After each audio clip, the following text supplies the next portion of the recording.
کیا آپ اس شخص کے بارے میں جانتے ہیں جو آج سے ہزاروں سال پہلے پیدا ہوا لیکن آج بھی ہمارے درمیان زندہ ہے؟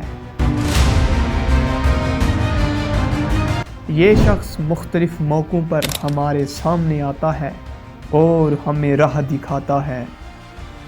یہ ویڈیو دنیا کے سب سے پر اسرار شخص کے متعلق ہے جن کے بارے میں ہر دور کے لوگ ہمیشہ تلاش میں رہے، جن کا نام خضر علیہ السلام ہے۔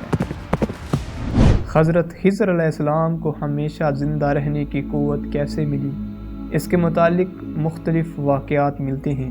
جب حضرت آدم علیہ السلام کی وفات کا وقت آیا تو آپ نے اپنے تمام لڑکوں کو جمع کر کے فرمایا، اے میرے بیٹو، بے شک اللہ تعالیٰ زمین والوں پر ایک بہت بڑا عذاب نازل فرمانے والا ہے، اور فرمایا کہ میری وفات کے بعد میرے جسم کو غار میں رکھ دینا، یہاں تک کہ سکون پا جاؤں تو میرے جسم کو ملک شام میں دفن کر دینا۔ لہٰذا آپ کی وفات کے بعد آپ کا جسم مبارک آپ کے بیٹوں کے پاس رہا۔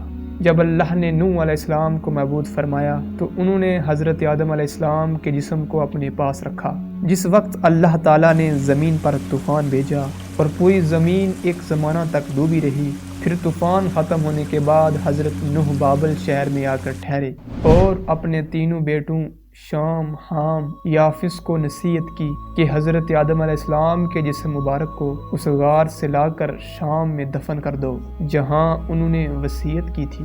تو ان لڑکوں نے کہا کہ زمین وحشت ناک ہے، نہ کوئی اس زمین سے مانوس ہے اور نہ وہاں کا راستہ جانتا ہے۔ حضرت نوح نے کہا کہ حضرت آدم علیہ السلام نے اس شخص کے لیے جو ان کے جسم کو دفن کرے گا قیامت تک زندہ رہنے کی دعا کی ہے۔ پھر آپ کا جسم مبارک اسی طرح رہا یہاں تک کہ آپ کی ایک اولاد ہوئی جن کا نام خضر تھا، انہوں نے آپ کا جسم مبارک دفن کیا۔ اللہ تبارک و تعالیٰ نے حضرت آدم علیہ السلام کی دعا قبول فرمائی اور حضرت خضر علیہ السلام جب تک اللہ چاہیں گے وہ زندہ رہیں گے۔ حضرت خضر علیہ السلام کی کنیت ابو العباس اور نام بلیہ تھا، ان کے والد کا نام ملکان تھا۔ حضرت خضر علیہ السلام کی یہ خصوصیت تھی کہ آپ جس جگہ پر بھی بیٹھتے تھے وہاں آپ کی برکت سے ہری ہری گھاس اگ جایا کرتی تھی، اس لیے لوگ آپ کو خضر کہتے تھے جس کے معنی سبز چیز ہوتی ہے۔ ایک روایات کے مطابق آپ حضرت ذوالقرنین کے خالہ زاد بھائی تھے۔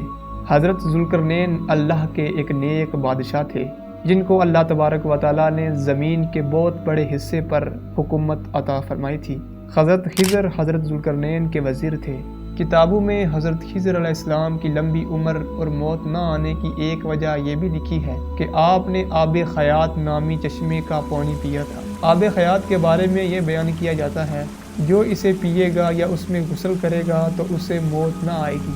توریت کے بعد یوحنا میں آب حیات کا ذکر یوں ملتا ہے، پھر اس نے مجھے بلور کی طرح چمکتا ہوا آب حیات کا ایک چشمہ دکھایا جو خدا کے تخت سے نکل کر اس شہر کے درمیان میں بہتا تھا اور دریا کے پار زندگی کا درخت تھا۔ آب حیات کا ذکر قدیم داستانوں اور کتابوں میں بھی ملتا ہے۔ ان داستانوں میں 3 شخص کا ذکر کیا گیا ہے جو آب حیات تک پہنچ گئے تھے۔ ان میں ایک حضرت الیاس علیہ السلام اور دوسرے حضرت ذوالقرنین علیہ السلام اور تیسرے حضرت خضر علیہ السلام ہیں، جن میں صرف حضرت خضر اور حضرت الیاس کو ہی وہ پانی نصیب ہوا۔ روایتوں کے مطابق ذوالقرنین نے قدیم تاریخی کتابوں میں پڑھا تھا کہ سام بن نوح کی اولاد میں سے ایک شخص چشمہ حیات سے پانی پی لے گا تو اس کو موت نہ آئے گی، اس لیے ذوالقرنین نے اس پانی کی تلاش کے لیے مغرب کا سفر کیا۔ حضرت ذوالقرنین کے علم میں یہ بات آئی کہ آب حیات اندھیرے راستوں میں موجود ہے اور وہاں 360 چشمے ہیں، لہٰذا ذوالقرنین نے اپنے لشکر سے 360 لوگوں کو چنا اور ہر ایک کو ایک ایک مچھلی دے کر حضرت خضر علیہ السلام کی سربراہی میں روانہ کیا۔ تمام لوگوں کو یہ ہدایت دی گئی، ہر فرد اپنی مچھلی کے ساتھ چشمے میں اتر جائے اور واپس آ کر اپنی اپنی مچھلی ظاہر کرے۔ کافی لمبے سفر اور دشواری کے بعد آخرکار یہ لوگ اس چشمے تک پہنچ گئے۔ جب واپس آئے تو حضرت ذوالقرنین نے کہا، سب اپنی مچھلی جمع کروا دے۔ لہٰذا سب نے اپنی مچھلی ان کے سامنے پیش کر دی سوائے حضرت خضر علیہ السلام کے۔ ذوالقرنین نے دریافت کیا تو انہوں نے بتایا کہ جب میں چشمے میں اترا تو مچھلی میرے ہاتھ سے نکل کر پانی میں چلی گئی۔ میں نے غوطہ لگا کر اسے پکڑنے کی بہت کوشش کی مگر ناکام رہا۔ حضرت ذوالقرنین نے کہا کہ وہ پانی آپ کے مقدر میں تھا۔ آب حیات میں غوطہ لگانے اور اس بابرکت پانی کو پینے سے حضرت خضر ہمیشہ زندہ رہیں گے اور آپ کو کبھی موت نہ آئے گی۔ حضرت موسیٰ علیہ السلام سے بھی حضرت خضر علیہ السلام کی ملاقات کا ذکر قرآن مجید میں ملتا ہے، جس کے مطابق حضرت خضر علیہ السلام کو ایک الہامی علم عطا کی گئی تھی جسے علم لدنی کہتے ہیں۔ اس علم کو سیکھنے کے لیے حضرت موسیٰ علیہ السلام حضرت خضر علیہ السلام کی خدمت میں حاضر ہوتے ہیں اور ان سے درخواست کرتے ہیں کہ اللہ نے انہیں جو علم عطا کیا ہے وہ انہیں بھی سکھا دے، لیکن حضرت موسیٰ علیہ السلام کی جلد بازی اور صبر نہ کرنے کی وجہ سے حضرت خضر وہ علم حضرت موسیٰ علیہ السلام کو مکمل نہیں سکھا پاتے ہیں۔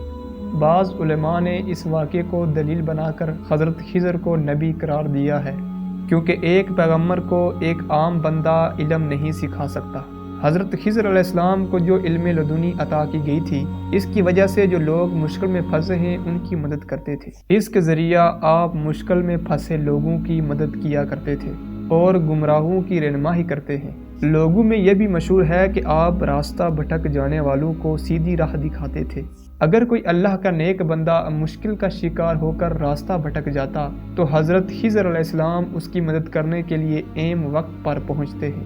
روایاتوں کے مطابق حضرت الیاس علیہ السلام کی ذمہ داری سمندر میں لوگوں کی رہنمائی کرنا ہے اور حضرت خضر زمین پر لوگوں کی رہنمائی کرتے ہیں۔ بعض روایاتوں کے مطابق حضرت خضر علیہ السلام نے حضرت محمد صلی اللہ علیہ وآلہ وسلم کے ہاتھوں پر بھی بیعت کی ہے اور مدینہ میں آپ صلی اللہ علیہ وآلہ وسلم کی ملاقات کے لیے بھی آیا کرتے تھے۔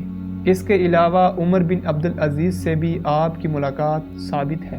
صحیح مسلم کی ایک حدیث کے مطابق جب دجال مدینہ کے قریب ایک جگہ تک پہنچے گا تو مدینہ سے ایک شخص اس کے مقابلے کے لیے نکلے گا جو اس وقت کا سب سے بہترین شخص ہوگا۔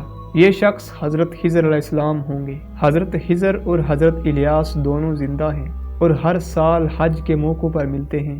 صوفیہ کے نزدیک بھی حضرت خضر علیہ السلام کا بہت اعلیٰ مقام ہے۔ وہ حضرت خضر علیہ السلام کو اپنا رہنما تصور کرتے ہیں۔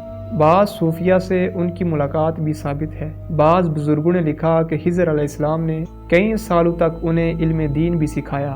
صوفیہ آپ کو خواجہ خضر کہہ کر پکارتے ہیں۔